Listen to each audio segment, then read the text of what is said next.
નર્મદા અને સુરત જિલ્લાની સરહદ પર આવેલા સાગબારા અને ઉમરપાડા વિસ્તારમાં જંગલ જમીન ખેડાણનો હવે સમગ્ર રાજ્યમાં ભારે ચર્ચાનો વિષય બન્યો છે।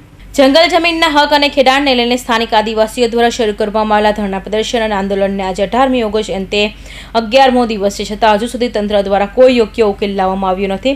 ગુજરાતના સ્થાનિક નેતાઓ બાદ હવે આંદોલનની પાડોશી રાજ્ય મહારાષ્ટ્રથી પણ સમર્થન સાંપડ્યું છે। મહારાષ્ટ્રના અકલકુવા વિધાનસભાના ધારાસભ્ય અમશા પાડવી સાગબારા ખાતે આંદોલનકારી ખેડૂતોને મુલાકાતે પહોંચ્યા હતા અને તેમણે સંપૂર્ણ સહકાર અને સમર્થનની ખાતરી આપી હતી। તેમણે કહ્યું કે મહારાષ્ટ્ર કે ગુજરાતનો નહીં પરંતુ પહેલા દિવસે આદિવાસી સમાજનો ભાઈ છું। આ ધરણા પર બેઠેલા ખેડૂતો અમારા સમાજના આદિવાસી ભાઈઓ છે। વર્ષ 2000થી આ ખેડૂતો અહીં જમીન ખેડીને પોતાનું ગુજરાન ચલાવે છે, તેથી જમીન ખેડાણનો કાયદેસરનો હક તેમને મળવો જોઈએ। એક તરફ સાગબારાના ખેડૂતો હક માટે લડી રહ્યા છે તો બીજી તરફ ઉમરપાડા ખાતે જંગલ બચાવો આદિવાસી બચાવો રેલી યોજાઈ હતી। આ રેલીમાં સાગબારાના ખેડૂતો દ્વારા ઉમરપાડાની જમીન પર થઈ રહેલા ખેડાણ સામે વિરોધ નોંધાવવામાં આવ્યો હતો। કાયદો આપણને સ્પષ્ટતા કરે છે કે આપણને જમીન આપવા પાત્ર છે, તો આપણે કદાચ આપણને જંગલ ખાતું કહેતું હોય કે ભાઈ તમારો સીમ છે ને તમે આ રીતનું ખેંચો કે આ રીતનું ખેંચો, માનજો એ ખરું કે આપણા ભાઈઓ છે એમ કરીને સંપીને એ કાર્ય કરો। અને સાથે મેં એવું બી કહેવા માગું છું કે જે ગ્રામસભા અને વિશેષ વન અધિકાર સમિતિના જે ઠરાવો મૂકેલા છે તો સરકારી તંત્રને પણ એવું કહેવા માગું છું કે આ જે અરજીઓ પેન્ડિંગમાં પડેલી છે એના પર ધ્યાન આપે અને આ વિવાદ ના ઊભો થાય અને અમારા ખેડૂત મિત્રોને સંપૂર્ણ રીતે એમનો જે હક અધિકાર છે એમનો ખરેખર મળવો જોઈએ। કારણ કે વન અધિકાર અધિનિયમમાં એવી જોગવાઈ છે કે વર્ષોથી ખેડતા આદિવાસીઓને જમીન મળવી જોઈએ અને અધિકાર પત્ર મળીને 7 બાર બનવું જોઈએ। તેનો અમલ આજ દિન સુધી સરકારે કર્યો નથી। તેવી જ રીતે આજ જમીન બાબતે જાણવા મળ્યું છે કે સ્થાનિક ખેડૂતોને સનદ પણ આપવામાં આવી છે।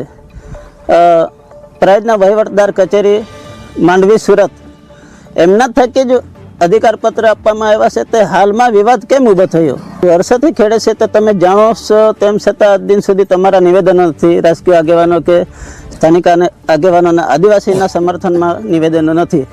જંગલ ફોરેસ્ટ વિભાગના લોકોએ અમને ખેડાણ કરતા અટકાવી દીધા હતા, ત્યારે એ લોકોએ અમને જબરજસ્તી બળ પ્રયોગ કરવા માટે બી કોશિશ કરેલી હતી, છતાં પણ અમે નિર્ણય ના આવવાને લીધે અમે આ સ્થળ પર અમે ધરણા પ્રદર્શનનો એક લીલાબેનના નેતૃત્વની અંદર અમે અહીંયા ધરણા પ્રદર્શનની અંદર અમે બેઠા છે। આશા છે સરકાર પર કે એ જે પક્ષ વિપક્ષ જે આવીને અમને જે વાતો કરીને ગયા છે અને અમે સોશિયલ મીડિયા મારફતે અમે જે અમારી રજૂઆત કરીએ છીએ એ કદાચ એ સાંભળીને જો સરકાર એ બાબતમાં નિર્ણય લાવીને અમને જો અમારો હક અધિકાર છે તે અમને આપે એવી અમને સરકારને પણ વિનંતી છે।